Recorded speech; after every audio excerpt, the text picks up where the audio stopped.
আচ্ছা, শুরু করছি তাহলে। আহ, সবাই আমার কথা কি শোনা যাচ্ছে? আমার সাথে জুমে একজন জয়েন করেছেন, কায়সার। আপনি যদি আসসালামু আলাইকুম ভাই। ওয়ালাইকুম আসসালাম। কথা শোনা যাচ্ছে? জি ভাই, শোনা যাচ্ছে, আজান হচ্ছে তো এই জন্য একটু। আচ্ছা আচ্ছা, ঠিক আছে। আমি তাহলে 2 মিনিট 1 মিনিট পরেই শুরু করি।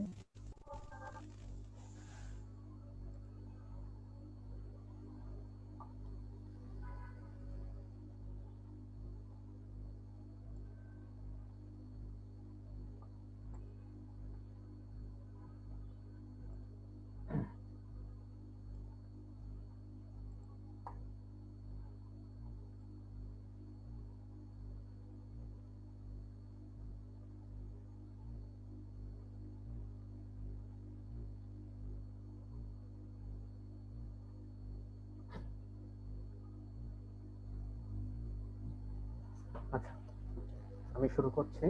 প্রথমে আমার পরিচয় দিয়ে নিই। আমি ডক্টর তাহমিদুর রহমান। আমি MBBS Dhaka medical, FCPS part 2 training. এই মুহূর্তে যদিও কাপ্তাই পোস্টিং বিসিএস এর। আমি এমআরসিপি কমপ্লিট করেছি। সিনাপসের সাথে আছে অনেকদিন ধরেই, সো অনেকেই হয়তো চেনেন, আর যারা চেনেন না তাদের জন্যই পরিচয়। আচ্ছা, আজকে আমি এসডিএ নিয়ে কথা বলবো। এসডিএস পার্ট 1 যতদিন আগাচ্ছে এসডিএ বেস্ট হয়ে যাচ্ছে। আপনি যত এসডিএ কারেক্ট করতে পারবেন আপনার পাস করার সম্ভাবনা তত বেশি। আমি একটু ঘুরাই বলি কথাটা। আপনি এসডিএ যদি কারেক্ট করতে না পারেন আপনি পাস করবেন না, সোজা কথা। তো যত বেশি এসডিএ কারেক্ট করবেন তত বেশি পাস করার সম্ভাবনা বেশি। এসডিএর এই কারণে বলছি যে এসডিএ কোনো বিকল্প নাই। এসডিএ আপনাকে কারেক্ট করে আসতেই হবে পরীক্ষার হবে। তো যাই হোক, এখন সেই এসডিএ আমরা কিভাবে আসলে করব, এটা একটা খুবই গুরুত্বপূর্ণ জিনিস। ডেভিডসন এমন একটা বই যে একটা লাইনের মধ্যে এত ইম্পর্টেন্ট অনেক অনেক অনেক টপিক লিখে ফেলে দিচ্ছে যে এটা যদি আমি মনোযোগ দিয়ে না পড়ি বা অন্য কেউ যদি আমাকে চোখে আঙুল দিয়ে দেখায় না দেয়, এই টপিকগুলা এই লাইনগুলা আসলে মাথায় ঢুকেই না, কোনোভাবেই ঢুকে না। এরকম কতদিন গেছে যে একটা চ্যাপ্টার পড়ে গেছি, পরের দিন স্যার এসে ওই চ্যাপ্টার নিয়ে কথা বললো, একটা স্পেসিফিক কোশ্চেন করলো, পারি নাই। কেন? দেখা হয় নাই, চক্ষু মিলিয়ে টাইপ আর কি। যে হয়তো পড়ে গেছি কিন্তু বুঝতে পারি না যে এই লাইনটা এত ইম্পর্টেন্ট। ডেভিডসন বইটা এই কারণে খুবই মনোযোগ দিয়ে পড়তে হবে এবং দিক নির্দেশনা অনেক অনেক দরকার আছে। তো আজকে আমি আপনারা অনেকে গ্রুপে দেখেছেন আমি দুটো কোশ্চেন শেয়ার করেছি। খুবই সহজ কোশ্চেন অ্যাকচুয়ালি। পরীক্ষায় এগুলো পরীক্ষার প্রিভিয়াস পরীক্ষার কোশ্চেন। তবে আমি একটা কথা বলে রাখি, পরীক্ষার হয়তো এত সহজ কোশ্চেন নাও দিতে পারে। তো যাই হোক, ওই দুটো কোশ্চেন নিয়ে আমি আলোচনা করব, কারণ এই দুটো কোশ্চেন নিয়ে আলোচনার অনেক বিষয় আছে। আমি এখানে দুটো টপিকস নিয়ে আলোচনা করেছি অ্যাকচুয়ালি। এখানে অ্যারিথমিয়া কথাটা লেখা থাকলেও আমি জাস্ট supraventricular arrhythmia নিয়ে কথা বলবো। That means the arrhythmia that arises above the ventricle. তো এখন এই অ্যারিথমিয়া নিয়ে আমাদের অনেকের কনফিউশন থাকে। অনেকে দেখা যায় যে কোথায় কোন সময় কোন টপিক কোন ড্রাগসটা দিবে এটা বুঝতে পারি না। কারণ এগুলো যদি আমি বুঝে না পড়ি এটা বোঝা সম্ভব না আসলে। তো আমি এখন প্রথমে প্রথম কোশ্চেনটার দিকে চলে আসছি। প্রথম কোশ্চেনটা দেখি। আপনারা এই কোশ্চেনটা অনেকেই দেখেছেন। First of all, a 70-year-old 75-year-old woman admitted with decreased exercise tolerance, shortness of breath, palpitation over the last past weeks. She has a history of ischemic heart disease, COPD, and takes a number of medication include seretide, furosemide, aspirin, damiprid, and atorvastatin. Her blood pressure is quite normal, 115/80. Pulse is 95 beat per minute, and it is atrial fibrillation. That means the pulse is irregularly irregular. Achha. There is bilateral pitting edema of both ankles and bilateral inspiratory crackles at the lung bases. তাহলে এইটুকু অংশ পড়ে আমি কি বুঝতে পারছি যে একটা 75-year-old female patient with ischemic heart disease and COPD now came with reduced exercise tolerance and shortness of breath with palpitation. তাহলে এটা সাথে একটা ইম্পর্টেন্ট ক্লু যেই দেওয়া হচ্ছে যে এখানে একটা অ্যাট্রিয়াল ফিব্রিলেশনও আছে। এবং এই অ্যাট্রিয়াল ফিব্রিলেশনটা তাহলে কজ কি? আমার সাথে অনেকেই জয়েন করেছেন জুমে, জাস্ট শেয়ার করেন কজ কি মনে হয়? জান আসতেছে।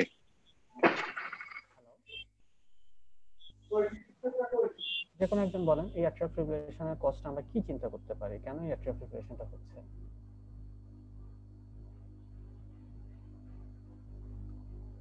অনেকেই জয়েন করেছেন, যে কোনো একজন বলতে পারেন। এখানে দুটো রিস্ক ফ্যাক্টর দেওয়া আছে, একটা হলো যে ইসকেমিক হার্ট ডিজিজ, খুবই common, the most common cause of atrial fibrillation, the most common cardiac cause of atrial fibrillation. আচ্ছা, আরেকটার সাথে আছে পেশেন্টের bilateral pedal edema and inspiratory triangles. That means patient has associated heart failure, also a cause of atrial fibrillation. আচ্ছা, এখন আমরা যখন একটা পেশেন্টের অ্যাট্রিয়াল ফিব্রিলেশন বুঝবো, আমাদেরকে বুঝতে হবে যে এখানে কজটা কি, এটা কি reversible cause, irreversible cause. Next স্টেপে আসি। Investigation shows hemoglobin 12.5 quite normal, WBC 7000, no infection at least, platelet count normal, sodium, potassium, creatine all within normal range. এখানে WBC কাউন্ট আমি কেন দিয়েছি একটু পরেই আমরা ডিসকাস করব। ECG shows atrial fibrillation and previous inferior infarct. Chest X-ray, cardiomegaly and bilateral upper lobe diversion. Cardiomegaly and bilateral upper lobe diversion is a feature of chronic heart failure. যে একটা এই পেশেন্টের হার্ট ফেলিওর, দ্যাট মিন্স অনেক দিন ধরে আছে। Which of the following is the most appropriate intervention? Is it amiodarone, amlodipine, bisoprolol, digoxin or cyclamine? এখানে যে অপশনগুলো আছে তা হলো যে আমরা অ্যাট্রিয়াল ফিব্রিলেশন হয়েছে, এখন কারেকশন করতে হবে। কিভাবে কারেকশন করব, কোন ডিজিজটা দিয়ে কারেকশন, কোন ড্রাগটা দিয়ে কারেকশন করব, এটা হলো যে মেইন ইস্যু। এখন আমাকে এই অ্যাট্রিয়াল ফিব্রিলেশন আমি যখন কারেক্ট করব, তখন আমাকে কয়েকটা জিনিস চিন্তা করতে হবে। পেশেন্টের এইজ, পেশেন্ট এই এইজের পেশেন্টের condition, is it reversible or irreversible, is it new onset or late onset, এই জিনিসগুলো আমাকে অবশ্যই চিন্তা করতে হবে। কারণ আমরা কিছুক্ষণ পরে দেখতে পাবো যে কিছু কিছু ইন্ডিকেশন আছে যেসব জায়গায় আমরা রেট কন্ট্রোল করি অ্যাট্রিয়াল ফিব্রিলেশনে, আর কিছু কিছু কন্ডিশন আছে যেসব জায়গায় আমরা রিদম কন্ট্রোল করি। সো এখানে ওভারঅল এটা একটা irreversible condition of atrial fibrillation, ischaemic heart disease হয়ে গেছে। এটা আপনি যতই যা করেন এটা কমপ্লিটলি রিভার্সিবল হবে না। পেশেন্টের age is too high, 75 years of old woman. সো এই দুইটা জিনিস দেখে আমরা বুঝতে পারবো যে এখানে আমরা রেট কন্ট্রোল করব, নট রিদম কন্ট্রোল। এখন এখানে যে মেডিকেশনগুলো আছে তার মধ্যে amiodarone is a drug that causes rhythm control. Amlodipine neither rate neither rhythm, কোনোটাতেই যায় না। Bisoprolol and digoxin both causes rate control, and flecainide another rhythm controlling drug. তাহলে আমাদের ফার্স্ট অপশনের মধ্যে আমরা দুইটা অপশনে চলে আসছি, যে either it is bisoprolol or it is digoxin। এখন যারা আমার সাথে আসছেন এখানে আপনারা আনসার দেন। আমি পাঁচটার মধ্যে দুইটা অপশনে নামাই দিলাম, এখানে আসলে কোনটা হবে? কায়সার বলেন। ডিগক্সিন হবে। ডিগক্সিন হবে। আচ্ছা, বিসোপ্রলল। দুই দিকে ভাগ হয়ে গেছে, ভেরি গুড। ভাগ হয়ে যাওয়াই ভালো, যত বেশি ডিসকাশন, যত বেশি ভাগ তত বেশি ডিসকাশন, তত জিনিসগুলো ক্লিয়ার হবে। ওকে, একজন বলেছেন ডিগক্সিন, একজন বলেছেন বিসোপ্রলল। আচ্ছা, যে সুস্মিতা বলেন কেন বিসোপ্রলল, ব্যাখ্যা।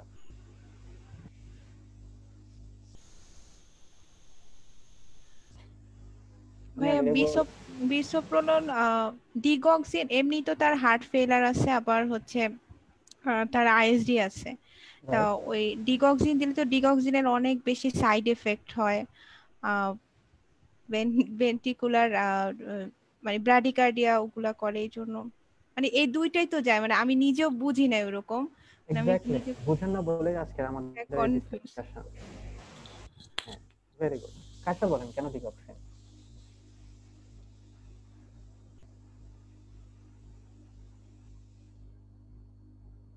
কাইসার কি আছেন? Why digoxin?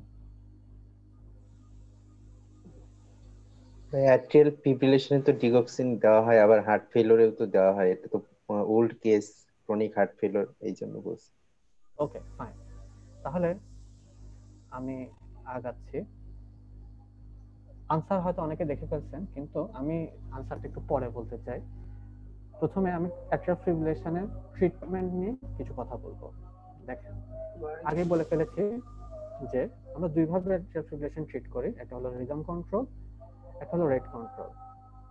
এবং এই দুইটার পরে রেট কন্ট্রোলের সাথে একটা জিনিস যেটা ওতপ্রোতভাবে জড়িত, যেটা এইখানে আমাদের কোশ্চেনে নাই কিন্তু পরীক্ষায় খুবই ইম্পর্টেন্ট টপিক, যেটা হলো যে থ্রম্ব এম্বলিক রিস্ক প্রিভেনশন। আপনি রেট কন্ট্রোল করছেন, আপনি কিন্তু পেশেন্ট কিন্তু still rhythm is not normal, so পেশেন্টের থ্রম্ব এম্বলিক একটা থ্রম্ব এম্বলিজম হওয়ার খুব ইম্পর্টেন্ট, গুরুত্বপূর্ণ একটা চান্স থেকে যায়। সো এটা আমরা থ্রম্ব এম্বলিক রিস্ক প্রিভেনশন কিভাবে করি? এটা আমরা করি চার্জবাস কোড দিয়ে, যে আমরা বুঝি যেটা আসলে পেশেন্টের কোনো অ্যান্টিকোয়াগুলেশন লাগবে কি লাগবে না, এবং ফার্দার পেশেন্টের আমি অ্যান্টিকোয়াগুলেশন দেওয়ার পরে ব্লিডিং হওয়ার পসিবিলিটি আছে কিনা এটা বোঝার জন্য আমরা হ্যাজ ব্লেড স্কোর করি। তাহলে অ্যাপ্রোচগুলো দেখি। এখন রিদম কন্ট্রোলে আমরা কার্ডিওভার্সন করি, ইলেকট্রিক্যাল আর ফার্মাকোলজিক্যাল। ইলেকট্রিক্যাল মানে ডিসিও কার্ডিওভার্সন, আর ফার্মাকোলজিক্যাল হলো যে ক্লাস 1C এর ক্লাস 3 অ্যান্টিঅ্যারিথমিক্স, লাইক ক্লাস 1C এর মধ্যে ফ্লেকেনেট, প্রোপাফেনন আছে, আর ক্লাস 3 এর মধ্যে অ্যামিওডারন, সোটালল এগুলো আছে। সার্জারি করে অ্যাবলেশন করা যায়, আর পেসমেকার দিয়ে রিদম কন্ট্রোল করা যায়। এগুলো নিয়ে আমরা আমাদের ইউজুয়ালি পরীক্ষা আসে না, কারণ হলো যে এগুলো কার্ডিওলজি অনেক ডিপ কোয়েশ্চেন। রেট কন্ট্রোলের মধ্যে আমরা ফার্মাকোলজিক্যাল এজেন্ট দিয়ে মেইনলি রেট কন্ট্রোল করি। সার্জারি উইথ ডিভাইস ইমপ্লান্টেশন আমাদের জন্য এফসিপিএস পার্টন আমাদের জন্য ইম্পর্টেন্ট না। এখন আসলে রেট কন্ট্রোল মেডিকেশন কারা কারা আছে? রেট কন্ট্রোল মেডিকেশনের মধ্যে বিটা ব্লকার আছে, verapamil, diltiazem, these are calcium channel blocker, rate limiting calcium channel blocker আছে, digoxin, and sometimes amiodarone, which is also for rhythm control. তাহলে মেইনলি আমরা BCD, beta blocker, calcium channel blocker, and digoxin, amiodarone sometimes, not always. আচ্ছা, rhythm control স্ট্র্যাটেজিগুলো দেখি। Synchronise DC cardioversion and pharmacological cardioversion. যদি 7 দিনের কম হয় atrial fibrillation, তাহলে ফ্লিকেনাইড, প্রোপাফেনন দিয়ে করা হয়, আর যদি 7 দিনের বেশি হয় তাহলে মেইনলি অ্যামিওডারন দিয়ে করা হয়। আচ্ছা, এখন হলো যে আমার টপিকস, মেইন ইম্পর্টেন্ট টপিকস, এগুলো আমরা দেখে বুঝবো যে আমরা ওই জায়গায় রেট কন্ট্রোল কেন করতেছি। দেখেন, rate control as a preferred therapy যখন age 60 more than 65, less symptomatic hypertension, recurrent atrial fibrillation, previous antiarrhythmic drug failure, and likely to maintain sinus rhythm। আমাদের যে কোশ্চেনটা ছিল সেখানে একটা 75 years of old লেডি ছিলেন। আচ্ছা, unlikely to maintain sinus rhythm, enlarge LA, কারণ পেশেন্ট অলরেডি হার্ট ফেলিওরে চলে আসছে, so she is unlikely to maintain sinus rhythm. এবং পেশেন্টের আমরা দেখেছি কার্ডিওমেগালি আছে, সো ওটাও আমাদের একটু মাথায় রাখতে হবে। আচ্ছা, রিদম কন্ট্রোল আমরা কখন করব? দেখেন, ফার্স্ট এপিসোড অফ এএফ যদি হয়, রিভার্সিবল কজ যদি হয়, তাহলে আমি বুঝতে পারছি রিভার্সিবল কজ হলে আমরা রেট কন্ট্রোল করব। Symptomatic patient despite rate control, patient unable to take anticoagulant. আমি আগেই বলেছি রিদম কন্ট্রোল আপনি যখন করে ফেলছেন তখন আপনার কাজ শেষ।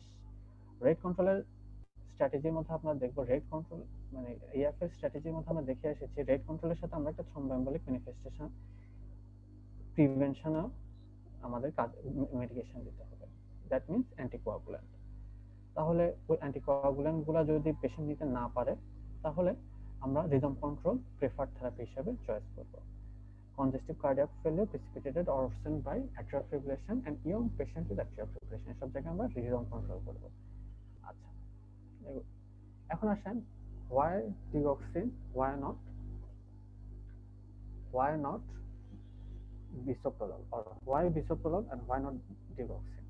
এখানে দেখেন ডিগক্সিন আর বিসোপ্রোললের মধ্যে একটা বেসিক ডিফারেন্স হলো যে ডিগক্সিন ব্লাড প্রেশার বাড়াবে কিছুটা, বিটা ব্লকার একটু কিছুটা হলো ব্লাড প্রেশার কমাবে। আচ্ছা, দ্বিতীয় ডিফারেন্স হলো যে অ্যাকিউট হার্ট ফেলিওরে, মাথায় রাখবেন অ্যাকিউট হার্ট ফেলিওরে আমরা কখনোই বিটা ব্লকার দিব না। ক্রনিক হার্ট ফেলিওরে বিটা ব্লকার অবশ্যই দিব। First choice A and B. Chronic heart ফেলিওরে আমরা A and B, ACEI or ARB and beta blocker, এটা আমাদের অবশ্যই এই দুটো ড্রাগ দিতে হবে। ক্যালসিয়াম চ্যানেল ব্লকার তো এখানে অ্যামলোডিপিন যেটা আছে ওটা রেট লিমিটিং না, তো ওটা কোশ্চেন আসতেছেই না একেবারে। ডিগক্সিন যেটা, সেটা ক্রনিক হার্ট ফেলিওরে বলা হয়েছে যে ডিগক্সিনের কোনো রোল নাই। ডিগক্সিন কোনো ধরনের হেল্প করে না ক্রনিক হার্ট ফেলিওরে। ডিগক্সিন শুধুমাত্র সিমটোম্যাটিক রিলিফ, কোনো পেশেন্টের কোনো ধরনের প্রগনোসিস ইমপ্রুভমেন্ট হয় না, শুধুমাত্র সিমটম রিলিজ করার জন্য আমরা ডিগক্সিন দিতে পারি।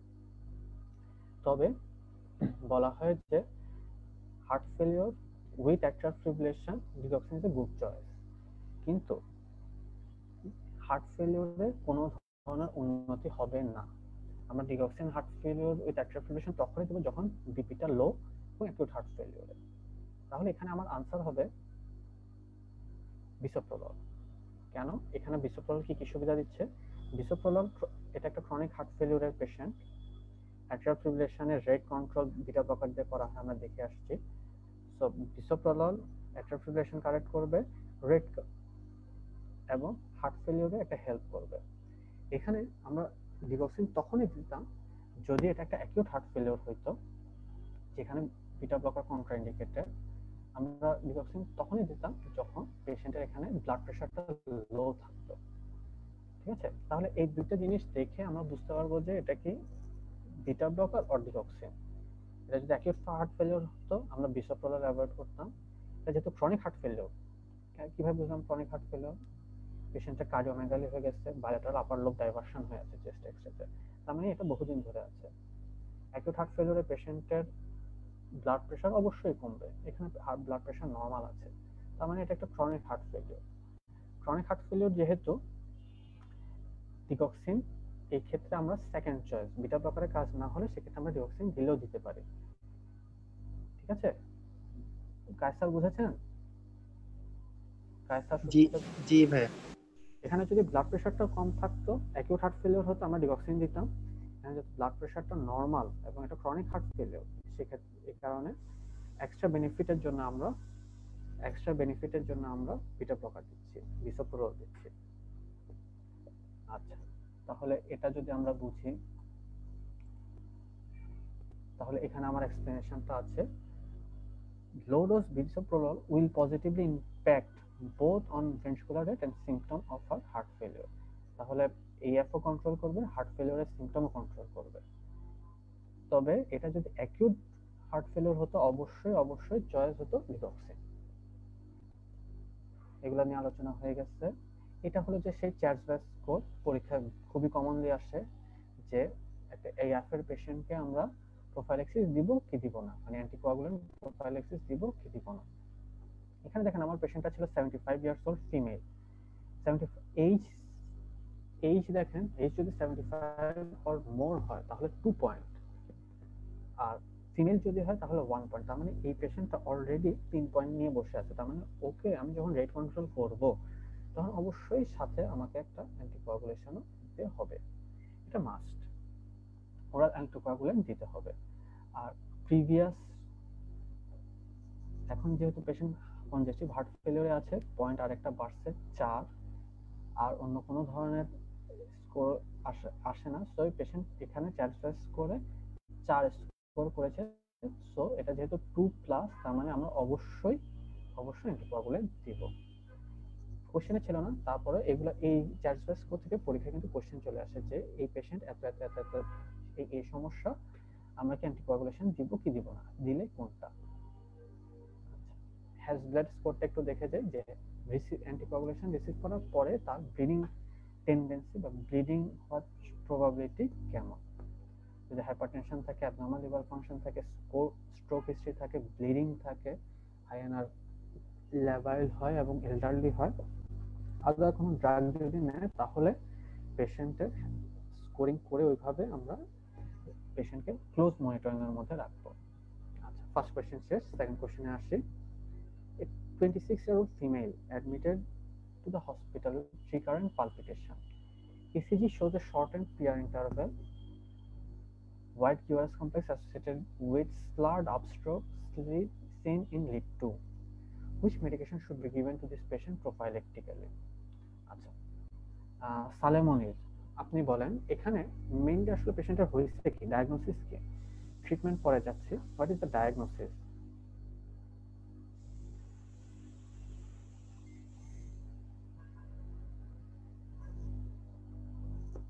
সালেমনির বলেন অথবা সুস্মিতা বলেন যদি। ওর পার্কিনসন্স ডিজিজ ভাইয়া। Wolff Parkinson White syndrome. White syndrome, sorry. ঠিক আছে, কিভাবে ডায়াগনোসিসটা করলেন? এই যে শর্টেন পিআর ইন্টারভেল আর হচ্ছে হোয়াইট কিউআরএস আর ওই যে স্লার্ড আপস্ট্রোক। এই আপস্ট্রোকটাকে কি বলেন? Delta wave. Very good. আচ্ছা, আপনি আরো একটা ইম্পর্টেন্ট জিনিস বাদ দিয়েছেন, সেটা হলো যে রিকারেন্ট অ্যাটাক। ও হ্যাঁ, রিকারেন্ট অ্যাটাক। তাহলে এই ইসিজি ক্রাইটেরিয়া দেখে আমরা ফার্স্ট অফ অল এটা ডায়াগনোসিস করেছি যে এটা ওলস পার্কিনসন হোয়াইট সিনড্রোম। আচ্ছা, পরীক্ষা এফসিপিএস পরীক্ষা পার্ট 1 এর এসবিআই খুবই কমন একটা টপিক, এটা এখান থেকে কোশ্চেন প্রচুর আসে এবং ইভেন এটাও কিন্তু পরীক্ষার কোশ্চেনই আসছে। আচ্ছা, তাহলে এখন আমরা এখানে কোন মেডিকেশন প্রোফাইলেক্টিক্যালি দিব? স্যার বলেন।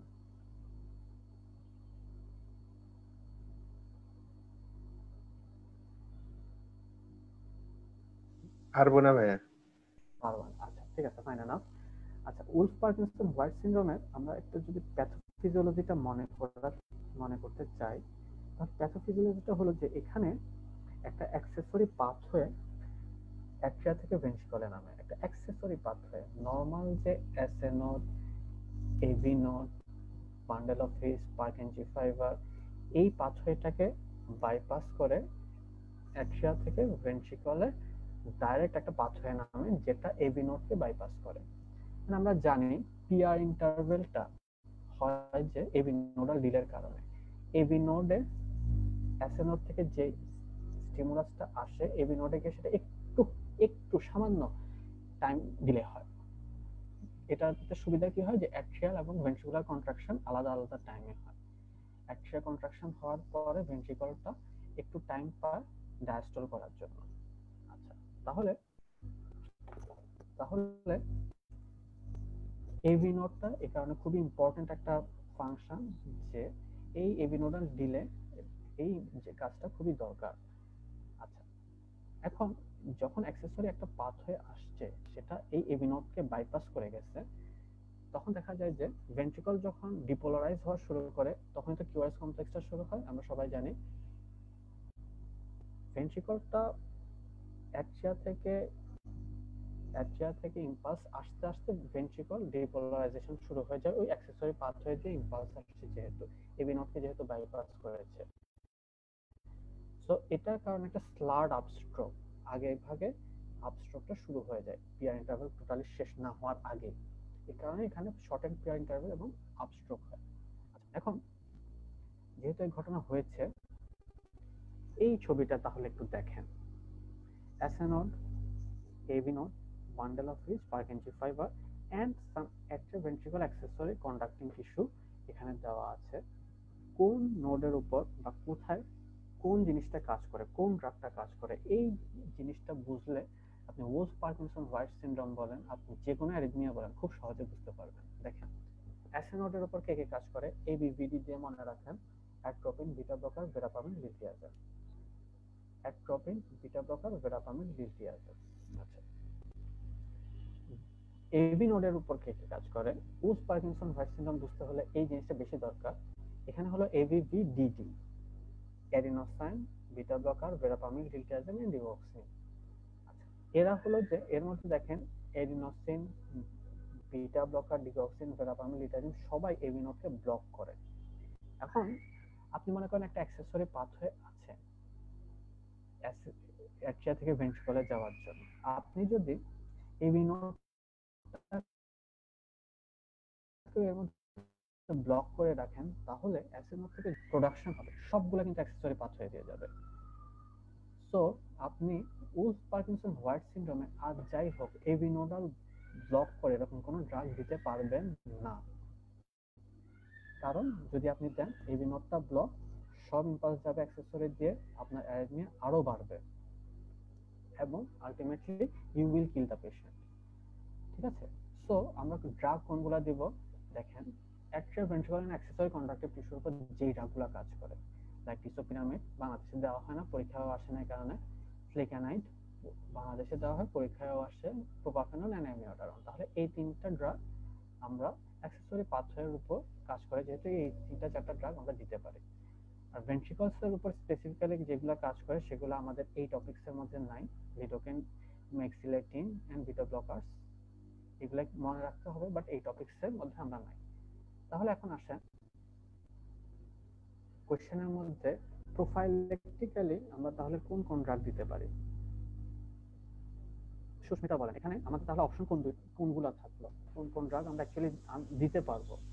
ফ্লেকেনাইড ভেরি গুড। আর ওই ছবিটা মনে করেন,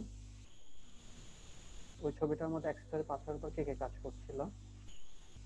আর ডিসোপাইরামাইড আর প্রোপাফেনল, আমিওদারন।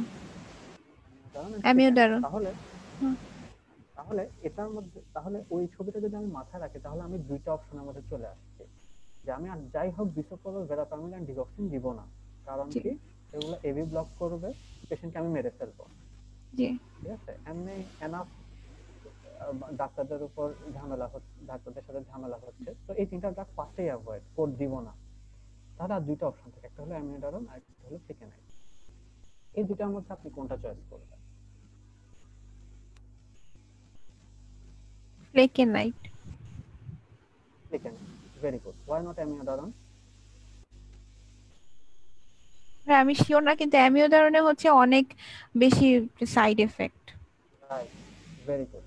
This is the reason. Amiodarone has lots, huge side effects. So amiodarone আমরা usually long time prophylactically দিতে চাই না, যদি একদম ঠেকায় পড়ে যায় তাহলে তার কিছু করার নাই, তবে লং টাইম amiodarone আমরা খুবই রেয়ারলি দেই। এখানে drug of choice will be flecainide. তাহলে বুঝতে পারতেছেন আমি ফার্স্টে দেখেন কোশ্চেনটা কতগুলো স্টেপ ছিল, আপনাকে আগে কোশ্চেনের আনসারটা ডায়াগনোসিস করতে হচ্ছে, আপনি এরপর মাথায় অপশনগুলো থেকে বের করতে হচ্ছে যে কোন ড্রাগগুলো দিলে patient will die will collapse, কোন মেডিকেশনগুলো উইল অ্যাকচুয়ালি ওয়ার্ক। আচ্ছা, ওখানের মধ্যে দুইটাতে আসলেন, দুইটার মধ্যে কেন আরেকটা, কেন একটা নয়? তাহলে এভাবে স্টেপ বাই স্টেপ আমাদেরকে এসবিএস এ আগাতে হবে। আচ্ছা ভাইয়া, তাহলে কি ওল্ড পার্কিনসন্স হোয়াইট সিনড্রোমে কি সবসময় এই যে এই অ্যাট্রিয়া ভেন্ট্রিকলের এক্সেসরি কন্ডাক্টিং টিস্যুতে যেই সব ড্রাগ করে সেগুলাই মানে দিতে হয়? এটা না আমি কোথাও ডেভিডসন ওইভাবে পাই নাই যে ওল্ড পার্কিনসন্স হোয়াইট সিনড্রোম কোথায়, মানে ড্রাগ গুলা কোথায়। আমি কালকে আপনি যখন এই কোশ্চেনটা দিয়েছেন আমি আন্দাজে বলছি মনে হয় ফ্লেকেনাইড হইতে পারে, কিন্তু মানে বুঝে বলি না, তখন আমি খুঁজছি অনেক যে কোথায় আছে এই জিনিসটা, মানে আমি কখনো পড়ি নাই, এই জন্য আর কি। WPW সিনড্রোম ডেভিডসনে আছে হলো যে অ্যাট্রিওভেন্ট্রিকুলার রিএন্ট্রি ট্যাকিকার্ডিয়া। হ্যাঁ জি ভাই, এটা পাইছি, কিন্তু এটার ম্যানেজমেন্টটা মানে কোথায় সেটা বুঝতেছিলাম না। ম্যানেজমেন্টটা বলি, ম্যানেজমেন্টটা হলো যে ইউজুয়ালি এখানে যে আমি আপনাদেরকে ছবি দেখাই, এই যে দেখেন এখানে নীল যে দাগটা দেখা যাচ্ছে ওটাই হলো যে লেটস অ্যাক্সেসরি পাথওয়ে। হ্যাঁ, নরমালি ম্যানেজমেন্ট হলো এই অ্যাক্সেসরি পাথওয়েটাকে অ্যাবলেট করে দেওয়া, নষ্ট করে দেওয়া, তাহলে আমাদের সকল কাজ শেষ। অ্যাক্সেসরি পাথওয়ে নাই, আমাদের অ্যাবনর্মাল পাথওয়ে যেহেতু নেই, অ্যাবনর্মাল অ্যারিথমিয়া হওয়ার কোনো সুযোগ নেই। সো প্রাইমারিলি এসভিটি তে আমরা এই অ্যাক্সেসরি পাথওয়েটাকে অ্যাবলেট করে দিই, রেডিও ফ্রিকোয়েন্সি অ্যাবলেশন বলা হয় এটাকে। ঠিক আছে, এই কথাগুলো ডেভিডসনে আছে। তাহলে এখন যেহেতু যে অনেক সময় দেখা যাচ্ছে যে অ্যাক্সেসরি পাথওয়েটা খুঁজে পাওয়া যায় না, অথবা খুঁজে পাওয়া গেলেও এটাকে অ্যাবলেট করার মতো অবস্থান নাই, সেক্ষেত্রে আমরা মেডিকেশন দিই। মেডিকেশনের মধ্যে এই কথাটা অবশ্যই লেখা আছে যে amiodarone is usually not preferred as it has a long list of side effects. হ্যাঁ, এটা রাইট, এবং সেক্ষেত্রে আমরা অন্য মেডিকেশন গুলোতেই যেতে হবে যেগুলো অ্যাক্সেসরি পাথওয়ে এবং এক্সট্রাভেন্ট্রিকুলার অ্যাক্সেসরি পাথওয়ের উপর কাজ করে। সেটা তারা কারা? ডিসোপিরামিড, প্রোপাফেনন এন্ড ফ্লিকেনাইড।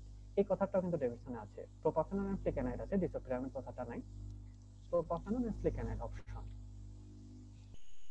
ঠিক আছে? তো থ্যাংক ইউ ভাইয়া। প্রোফাইলিস্টিক্যালি লং টার্ম আমি যখন দিব তখন আমরা এই দুইটা ড্রাগের যে কোনো একটা চয়েস করব। আর এখানে যেহেতু আপনার অপশন আছে ফ্লিকেনাইড, আমিও দিব ফ্লিকেনাইড। তাহলে এখন বুঝতে পারছি কেন অ্যাক্সেসরি পাথওয়ে। আচ্ছা, এই হলো যে সে ডেল্টা ওয়েভ, যে এবি নোডকে বাইপাস করে যেহেতু আরেকটা অ্যাক্সেসরি পাথওয়ে উঠতেছে, অ্যাক্সেসরি পাথওয়েতে ইম্পালস যাচ্ছে, টোটাল কিউআরএস কমপ্লেক্সটা নরমাল টাইম হওয়ার আগেই শুরু হয়ে যাচ্ছে। এটাই হলো যে ডেল্টা ওয়েভ, এটাই হলো যে স্লার্ড আপস্ট্রোক। এটার কারণে কিউআরএস কমপ্লেক্সটা একটু ওয়াইড হয়, but it is not wide complex tachycardia like VT or VF. এটা কিন্তু উপর থেকে আসতেছে। আমরা জানি অ্যাট্রিয়া থেকে যেসব অ্যাবনর্মাল ইম্পালস হওয়ার কারণে যে সমস্যাগুলো হয় সেগুলো হয় ন্যারো কমপ্লেক্স ট্যাকিকার্ডিয়া। ভেন্ট্রিকল থেকে যেগুলো হয় ওগুলো সব হবে ওয়াইড কমপ্লেক্স ট্যাকিকার্ডিয়া। তাহলে এই দুইটা টপিকস নিয়ে আজকে আমাদের মেইনলি কোশ্চেন ছিল, আনসার আশা করি সবাই বুঝেছেন। এবং কোথায় আমরা কেন দিব এই জিনিসগুলো মাথায় রাখতে হবে। আন্দাজে আনসার করতে গেলে ভুল হওয়ার সম্ভাবনা 99%, এটা মাথায় রাখতে হবে। আর এসবিএ অবশ্যই অবশ্যই অবশ্যই সবসময় শিওর হয়ে দাঁড়াতে হবে। ভুল দাগায় আসলে পরীক্ষায় পাশের সম্ভাবনা খুবই কমে যায়, অনেক কমে যায়। তো কারো যদি কোনো কোশ্চেন থাকে করতে পারেন। অ্যাট্রিয়াল ফিব্রিলেশন এবং ডব্লিউপি সিনড্রোম, সুপ্রাভেন্ট্রিকুলার ট্যাকিয়ারিথমিয়া আপনার এসবি এর জন্য খুবই কমন কোশ্চেন, খুবই কমন কোশ্চেন। আপনার হয়তো সুপ্রাভেন্ট্রিকুলার ট্যাকিয়ারিথমিয়ার মধ্যে কোশ্চেনটা থাকবে, একই সাথে এএফ অথবা ডব্লিউপি থেকে কোশ্চেন নাও আসতে পারে, কিন্তু সুপ্রাভেন্ট্রিকুলার ট্যাকিয়ারিথমিয়া এই টপিকটা থেকে একটা এসবি অবশ্যই পরীক্ষায় আসবে। তো আমি দি মোস্ট ইম্পর্টেন্ট দুইটা টপিকস এখানে আলোচনা করে গেছি। তো কারো যদি কোনো কোশ্চেন থাকে করতে পারেন, আর যদি কোনো কোশ্চেন না থাকে সেক্ষেত্রে আমি আজকের সেশন এখানে শেষ করে দেব।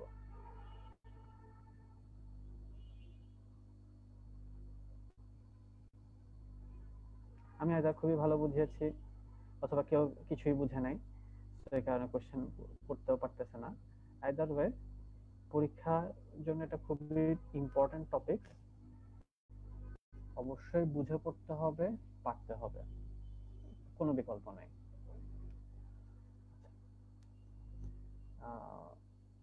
ফেসবুক লাইভে কি কেউ কোনো কোশ্চেন করেছেন কিনা আমি একটু দেখে, যদি কোশ্চেন না করেন আমি আজকে এখানে শেষ করছি।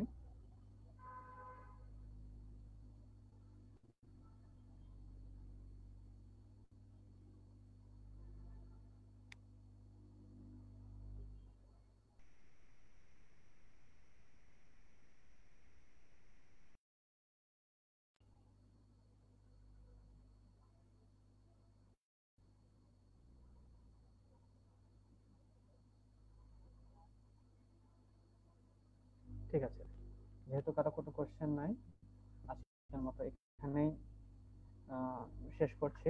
ধন্যবাদ সবাইকে, আশা করি সবাই সুস্থ সুস্থ আছেন, এই মহামারীতে ভালো থাকবেন এই দোয়ায় আজকের আমার সেশন এখানেই শেষ করছি।